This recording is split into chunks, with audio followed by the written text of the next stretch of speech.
I had a dilemma. I call it the "here I am, send me" dilemma.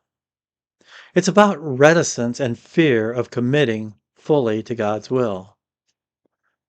I watched the Charlie Kirk memorial a couple of weeks ago. Erica Kirk struck me with her story of the intense concern she had for Charlie's comments at one Turning Point USA conference a while back. She told him backstage after the conference that she wished he had consulted with her before quoting Isaiah 6:8 to a large group of young people.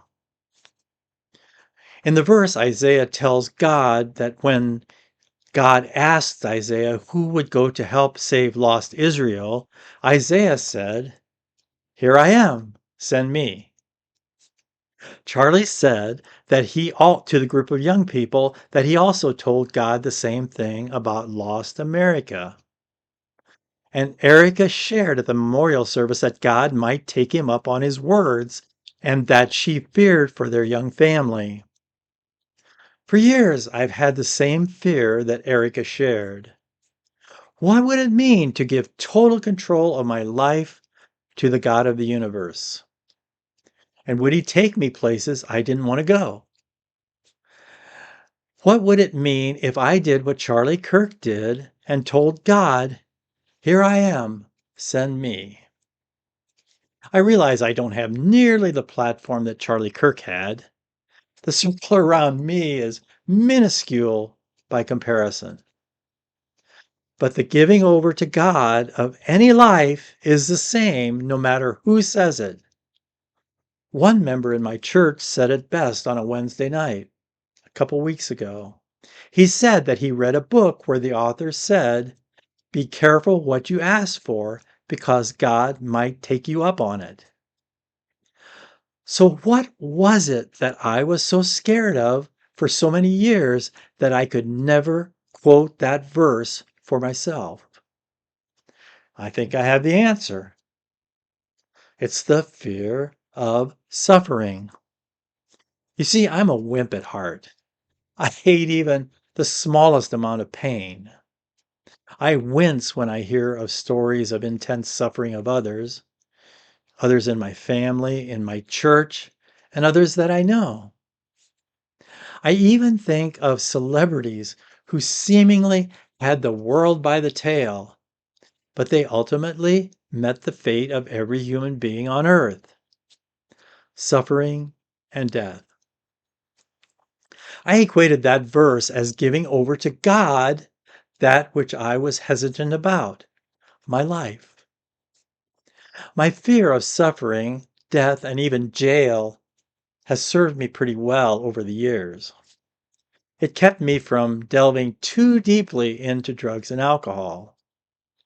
One awful experience with alcohol and two bad trips using drugs were what it took to steer me away from them. And that was even before I was a Christian. It also played a big part in my coming to Christ in the first place. I had no clue about the meaning of life, of why people had to suffer and die, and of why there were wars in various countries. God used these fears I had of suffering and dying, and others suffering and dying, to bring me to Himself. So about 2 weeks ago in a Wednesday night church service, I referred to before, I shared my fear of quoting what Isaiah and Charlie Kirk said to God. That night after the service, I researched a couple of Bible passages where God sent people to help seek and save the lost. The first one, again, was Isaiah himself. The second one is in Acts 26:17 and 18, where Paul tells King Agrippa of his salvation experience, where Jesus personally tells Paul the following. Here it is.